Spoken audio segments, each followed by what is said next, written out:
Let's get our ClearML server set up via Helm on our bare metal Kubernetes cluster. Now, if this were a real course, we would have already gone through several labs at this point. Because in order to get a ClearML server up and running, you're going to need a couple of things. In this lab, which we can select from our little side menu here on the side, install in Kubernetes, is where you can see a map of all the different virtual machines that are going to be making up our cluster. The workstation that we're currently on, BCHD or Beachhead, is the command line that we're seeing over here on the right-hand side. It's where we run the majority of our commands. And as you can see, we've got all of our nodes, our worker nodes set up inside of our cluster. The controller node is hidden, but all of those are pingable. It's super easy with commands like these to confirm that things are working. What we've also already done prior to this point, and if you had missed out on this lesson, you can always just review the video, which is of course me teaching all of that lab and everything that you need to do. But we do have our NFS server set up and running on Beachhead. We have also configured a load balancer as well as an ingress controller running inside of our cluster. So at this point, if we were to get all of our pods inside of our ingress namespace, we can see that those are up and running, which means that we are now ready to rock and get things started with Helm. So in this lab, we're all going to be working on our own individual environments. And what's tough is that in the configuration stage, everybody has different values. Well, to help ourselves out with that, we're going to install a couple of different tools. First, we're going to install the Jinja 2 templating CLI tool. You'll see what that's for in just a minute. We are also going to install a tool, YQ YAML Query. It's really handy to use this because everything in Helm and Kubernetes is in YAML, and you can find out what is inside of files without reading the whole thing. Now, like I was saying, everybody's environment is different.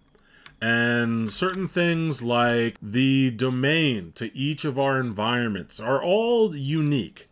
So we're going to keep things easy for ourselves and create these environment variables that we are going to need to insert inside of the Helm chart that we're going to be running in just a moment. Now, Helm, of course, if you're not familiar, is the tool that makes it super easy and super repeatable to set up multiple Kubernetes objects all in one shot. Thankfully, the fine folks at ClearML have an excellent Helm chart for us to use, but what we also need to provide on our end are certain criteria, certain parameters that are being set for how this is going to be installed. Now, if we were in class and you had questions about what any of these parameters mean and what they are setting, you could of course ask me, but if you were on your own time or if you didn't really feel like putting yourself out there to ask a question, well, that's why we've got Virgil, our AI coach. That is Virtual Instructional Resource Guide for Interactive Learning. And if you wanted to know, for instance, what is going on with this file server setting right here, we could copy that. We could either pop up Virgil like so, or we could pop them out as a whole screen. And I could say, explain this section of the values config.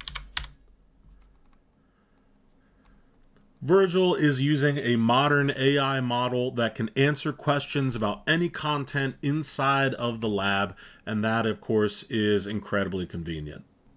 So in this values.yaml file here, what you're seeing are all the different configurations that we need to make about how storage is going to work, how we're going to communicate to ClearML via its API server, and then we're also going to need certain authentication materials like our ClearML Docker token.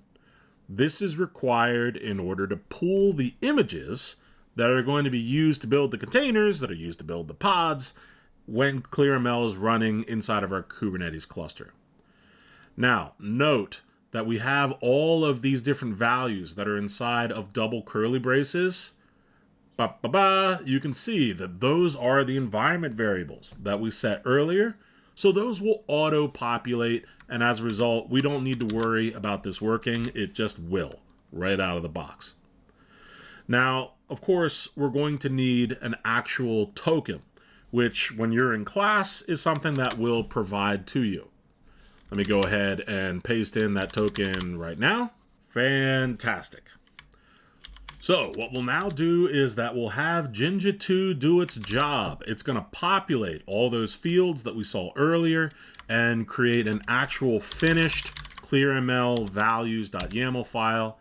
And there you have it. You can see that all of those fields have been populated. But of course, we like to keep things nice and easy for everybody.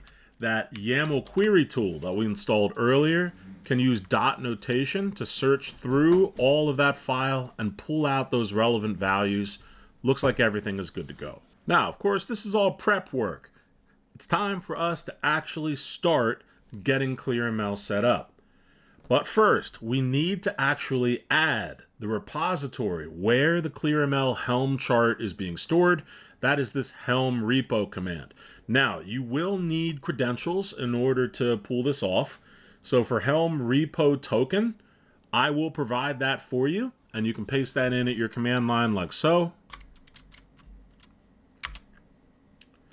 Fantastic. We've added that to our repositories. Let's run update to make sure that we only have the latest and the greatest versions. And we're also going to create the namespace where all the different resources that this Helm chart is going to make. We'll just call that ClearML, of course. All right, time for the moment of truth. This Helm command is going to install the ClearML chart from the ClearML repo that we added earlier. We're going to make everything inside of the ClearML namespace that we just made, and we are going to configure it using the ClearML values file that we just created as well. Fantastic. Now, while it may look like, great, everything's done and up and running, as it does say inside of the lab, you will have to wait for a couple of minutes because these pods, they don't all come up automatically. So in a couple of minutes, we'll pick things back up and we'll continue. Perfection. All those pods are up and running. And from what we had seen inside of a previous lab when we were setting up our persistent storage, we should get persistent volume claims that get created that will create persistent volumes to match them. Awesome. See how all of these persistent volume claims are bound?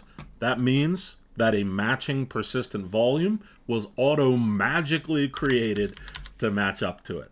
This is all great news. We should also see that ClearML's ingress has all been set up. Looks like that's all up and running. No problems there.